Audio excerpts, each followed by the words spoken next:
প্রতিনিয়ত বাড়ছে কুমিল্লায় গোমতী নদীর পানি। প্রস্তুত রয়েছে 583টি আশ্রয় কেন্দ্র। প্রকাশিত 5 জুলাই 2025। রিপোর্ট করেছেন আব্দুর রশিদ। শিরোনাম: চোখ রাখুন কুমিল্লার বয়স সত্যের সন্ধানে সবসময়। পড়ুন দেশ ও দেশের বাইরের সবাই। ধন্যবাদ। কুমিল্লায় গোমতীর পানি বাড়ছে। প্রস্তুত 583টি আশ্রয় কেন্দ্র। টানা বৃষ্টি আর উজান থেকে নেমে আসা পাহাড়ি ঢলে কুমিল্লায় গোমতী নদীর পানি দ্রুত বাড়ছে। ফলে নদীর তীরবর্তী নিম্নাঞ্চল ও ফসলি চর প্লাবিত হচ্ছে। স্থানীয় বাসিন্দাদের মধ্যে ফের বন্যার সংখ্যা দেখা দিয়েছে। কুমিল্লা পানি উন্নয়ন বোর্ড জানিয়েছে, আজ বৃহস্পতিবার সকালে গোমতী নদীর পানির লেভেল দাঁড়িয়েছে 9.68 মিটার, যা বিপদ সীমার মাত্র 1.68 মিটার নিচে। গত 24 ঘন্টায় কুমিল্লায় 86 মিটার বৃষ্টিপাত রেকর্ড করা হয়েছে। ভারতের ত্রিপুরা রাজ্যে লাগাতার বৃষ্টির কারণে উজান থেকে পানি আসার পরিস্থিতি আরও জটিল হয়ে উঠতে পারে বলে আশঙ্কা করা হয়েছে।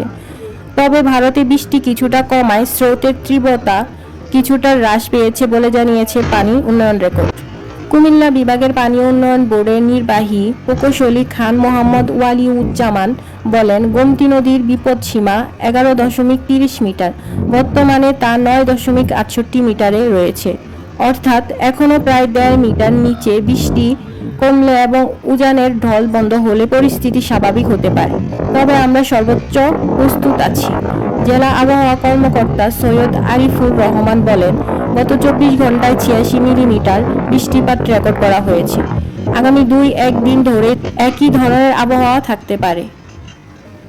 জেলা প্রশাসক আমিরুল কায়সার জানান, আগাম সতর্কতা হিসেবে 583টি আশ্রয়কেন্দ্র প্রস্তুত রাখা হয়েছে।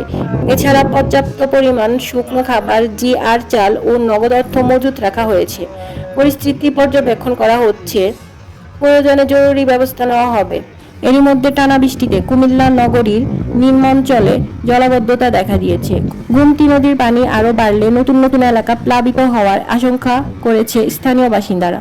গোমতী নদী কোতোয়ালী মডেল থানা, আদর্শ সদর, কুমিল্লা, চট্টগ্রাম বিভাগ, বাংলাদেশ।